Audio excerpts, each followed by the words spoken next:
ABC Listen. Podcasts, radio, news, music and more.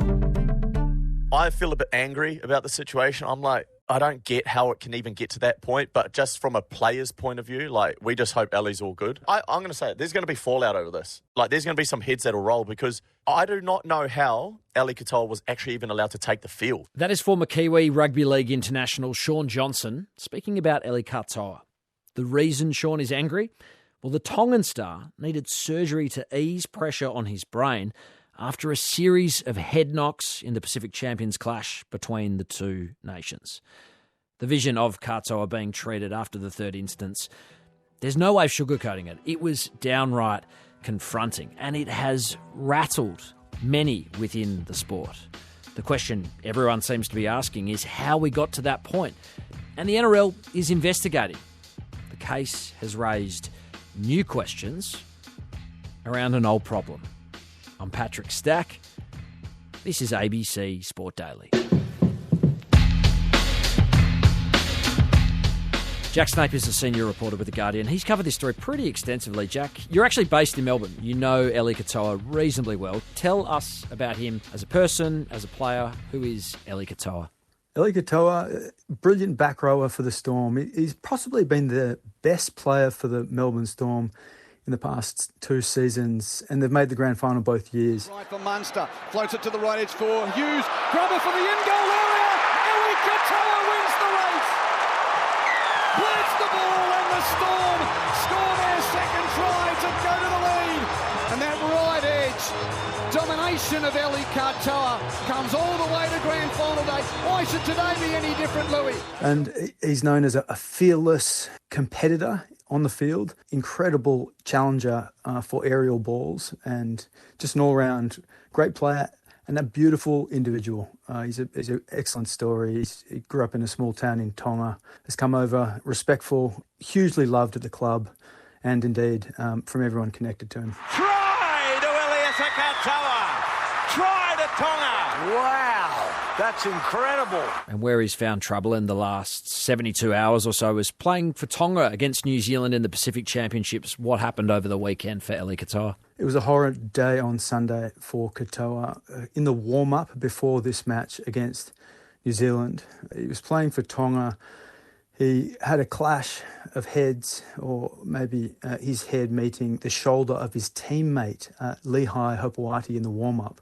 Appeared to lose consciousness, was on the ground, but was cleared to play in the game. About 10 minutes into the game, he had another head knock when he copped the elbow of his teammate, Will Penasini. Seen a player come from the field, Andrew. It's Eli Katoa for Tonga, and remember, he got collected by Lehigh Hopewati in the eye in the warmer, and I think he's had a collision, friendly fire, from Saliva Havili. I don't know what Ellie's done wrong at training, but these teammates are out to get him. He's gone straight into the tunnel for an HIA. Again, was cleared to return to the field, cleared what is known as a head injury assessment, and unfortunately Katoa then had a third head impact in the second half, left the field, but his condition deteriorated and was suffering seizures on the sideline. And it's New Zealand 30, Tonga 8. I see Eli Katoa is sitting on the bench. He's got, nearly can't see out of that left eye. He got a knock from Lehigh Hopewati in the warm-up,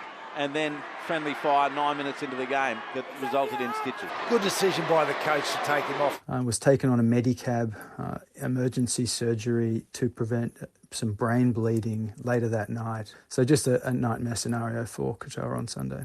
Yeah, the vision of him being administered oxygen on the sidelines was super confronting. How is Katoa now, to the best of our knowledge? We've heard from him thanks to his Instagram. He posted on Monday morning in a touching post, just an image of his arm following surgery, thanking people for reaching out to him and apologising for not being able to get back to them yet. That's all we've heard so far. People connected to him, Melbourne Storm, they haven't given us any more updates, just saying they're focused on his recovery. So how is it that he was allowed to continue playing, given what you've just outlined there? Well, that's what we're all trying to find out. The NRL issued a statement on Monday night saying they are looking into the scenario, and there's been a lot of focus on how Katoa was initially allowed to take the field and then the handling of those subsequent head impacts. Christian Wolf, the Tongan coach, has defended the Tongan doctors in the wake of the accusations that perhaps Katoa's health wasn't looked after. No, look, the doctor's done the usual HIA. We've got two very experienced doctors there. They've done their usual HIA. He's passed all that well. And my job's not to question doctors. As I said, they're both comfortable with that and comfortable with him coming back onto the field. So I don't think there's anything to worry about there in terms of the process. Unfortunately, I think he's copped a second hit that's quite heavy and obviously there's been a bit of a poor result on the back of that. What we do know is that if a player has 2 head injury assessments, they're automatically out of the game. So this was 3 in a day. I just want to understand, walk me through it. How does that happen? This is a widely understood part of the NRL's concussion guidelines, that if you have to have 2 head injury assessments in one game, the player cannot return to the field, even if doctors clear him of any major injury. The odd thing here was one of these occurred before the start of play. And so whether that has been built into the protocols in a sufficient manner will be one of the areas the NRL looks at. Another aspect is the role of the independent doctor. These are doctors that watch the game via the video bunker and can pick up potential concussions or at least symptoms that suggest there may be a serious head injury and inform the club doctors that are there on the ground. All this stuff will be looked at as part of the NRL's investigation, and hopefully we'll find out just what happened. I suppose another question is what the actual guidelines for head injury assessment involve. There is some concussion guidelines or protocols, as they're called, provided to each club as part of their operations manual. The Rugby League Players Association has a copy, and generally as journalists, if we have any inquiries around this issue, the NRL is typically happy to help. But the concussion protocols are not a public document, at least at that elite level. The NRL publishes guidelines for the community level, but we don't know the exact clauses, the exact rules, the exact laws of, for example, what happens with independent doctors during warm-ups. I wonder with the knocks that he did cop in this game whether he should have played at all after what happened in the warm-up. And those are the questions at the heart of this issue today. And hopefully this process will illustrate exactly what those guidelines or protocols state and really whether they're delivering on their promise to make the NRL as safe for players as possible. I wonder if this is the kind of case that might potentially drive greater transparency in a space that feels something of a grey area right now. What's your feel on that one, Jack? No doubt about it. This is a hugely prominent instance with horrific consequences. Even if the rules were followed, it's great that these are in the spotlight to ensure that they're up to scratch, they are reflecting best practice, and ultimately this situation does not happen again. This is a crucial issue for the NRL, making sure that they can tell parents that they're doing everything to protect the players in their code and that they can feel confident in allowing their kids to play the sport.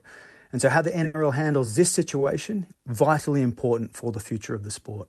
And concussion has been an evolving space. I mean, there have been instances of players being pulled in recent games and big games too. I'm thinking of Ben Hunt in the grand final or Stefano Utoikamanu in a recent international. And then to hear Junior Paulo of Samoa speak about his concerns yesterday following this Eli Katoa story. You know, we as footy players probably will never say no to turning up for, your country and getting out there and playing, but whoever this sort of falls down to, there is protocols around there and probably should be followed and probably were followed, but in terms of putting your health before your job is probably the main sort of outcome that we really want to take out of it. I mean, it felt illuminating. I just wonder, how do we think players across the game would be interacting with this story, whether it's internationals on rep duty, in various far-flung corners of the world, New Zealand, the United Kingdom, or whether it's players in their off-season watching this unfold on their social media feeds and their various news sites. How do you expect players might be interacting with the Eli Katoa story? Over the past decade or so, rugby league players have become aware that their sport is dangerous. And when matters like this occur, they spark extraordinary outpouring of concern for those involved, but then concern that maybe this could be them at some point in the future. Having spoken to players, there is a balanced perspective on the threat of brain health. Many see it as a necessary risk to chase a career of their dreams and earnings that might eclipse anything else they could do. Others look at it more of a concerned perspective, thinking they don't want to risk their future earnings after they retire, or indeed their way of life, by suffering brain health damage during their playing career. So the response to these issues will be mixed, but the most important thing is for the NRL in this situation to address those concerns of players and show that their focus is on player safety and making sure that is the priority. Jack Snape from The Guardian, thanks so much for your time. Appreciate it. Thanks, Pat. Headlines. Do you remember when we told you jockey Jamie Mellom-Nikar was the big story in this year's Melbourne Cup? Well, she's just proved us right by becoming the first woman to claim the Caulfield Cup Melbourne Cup double. Victorious at Flemington aboard Half Yours.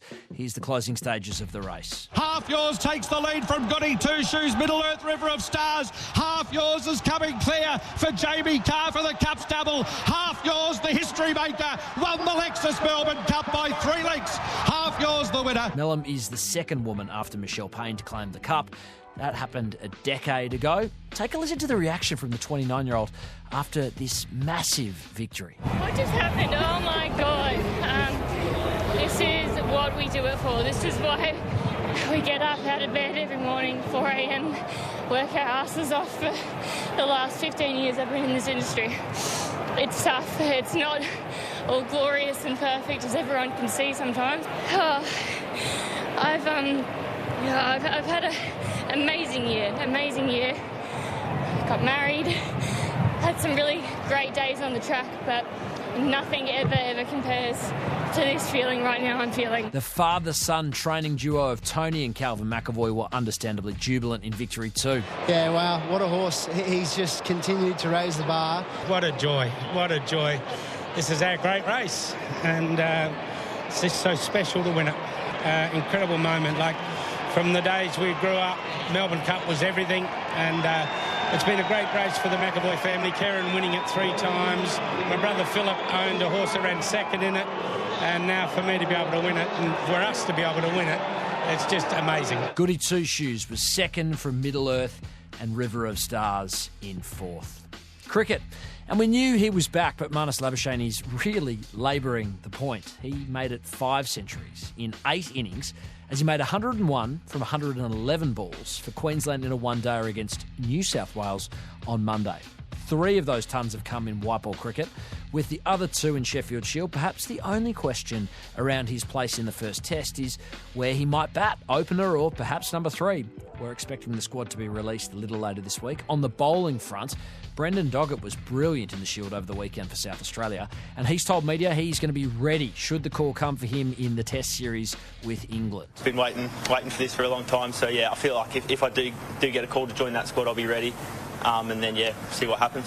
Just trying to keep a low profile, not really used to this, so it's just one, trying to get back out in the park and stay fit, and obviously just putting good performances for South Australia. Finally, Rugby League, where the Gold Coast Titans have had an ownership shake-up, with a consortium of movers and shakers buying minority stake in the struggling rugby league club under the belief they can turn things around. That group includes ex-players like Matty Johns and Gordon Tallis, as well as investigative journalist Hedley Thomas. Intrigued to see how this goes. I'm Patrick Stack. This is ABC Sport Daily, produced by Jason Ford. Thanks to Channel 9 and the Play On Sports Show for the extra audio used in this episode. Discover more great ABC podcasts, live radio and exclusives on the ABC Listen app.